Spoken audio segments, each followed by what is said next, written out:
മിശിഹായിൽ പ്രിയമുള്ള സഹോദരീ സഹോദരന്മാരെ, പ്രിയമക്കളെ, ഈ പ്രഭാതത്തിൽ ഹെബ്രായർക്ക് എഴുതിയ ലേഖനം 13-ാം അധ്യായം 18-ാമത്തെ വാക്യം,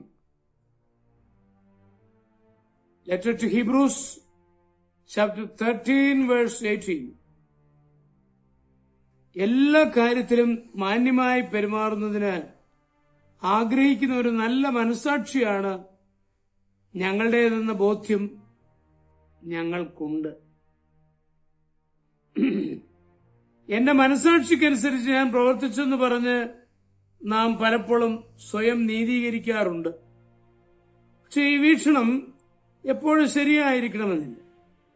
കൊള്ളയും കൊലയും നടത്തിയവർ തങ്ങളുടെ മനസ്സാക്ഷിക്കനുസൃതമായി പ്രവർത്തിച്ചു എന്ന് പറഞ്ഞ സംഭവങ്ങളുണ്ട്. കേവലം മനസ്സാക്ഷിയെ അനുസരിച്ച് നടക്കുമെന്ന് പറയുന്നവർ ചിലപ്പോൾ ദൈവത്തിനും ധാർമ്മിക നിയമത്തിനും വിരുദ്ധമായി പ്രവർത്തിക്കുവാനിടയാകും. എബ്രായ ലേഖനകർത്താവ് സ്വന്തം മനസാക്ഷിയെപ്പറ്റി സൂക്ഷ്മ നിരീക്ഷണം നടത്തിയ ശേഷം തനിക്ക് നല്ല മനസാക്ഷിയുണ്ടെന്ന് പറയുന്നു.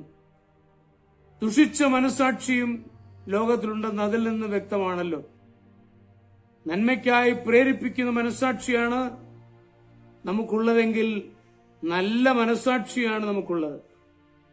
ഉത്തമ മനസാക്ഷിയുള്ളയാൾ തെറ്റിനെപ്പറ്റി ലജ്ജിക്കുകയും വിഷമിക്കുകയും ചെയ്യും. നാം നമ്മുടെ മനസാക്ഷിയെ നല്ല രീതിയിൽ പരിശീലിപ്പിക്കണം. ശരിയായി പരിശീലിപ്പിക്കപ്പെട്ട മനസാക്ഷി നമ്മെ ശരിയായ രീതിയിൽ നിയന്ത്രിക്കും. എങ്ങനെ നമുക്ക് മനസാക്ഷിയെ അഭ്യസിപ്പിക്കാം? നാം ജീവിക്കുന്ന ചുറ്റുപാടുകളും വായിക്കുന്ന പുസ്തകങ്ങളും സഹകരിക്കുന്ന സ്നേഹിതരും നമ്മുടെ മനസാക്ഷിയിൽ പ്രേരണ തരും.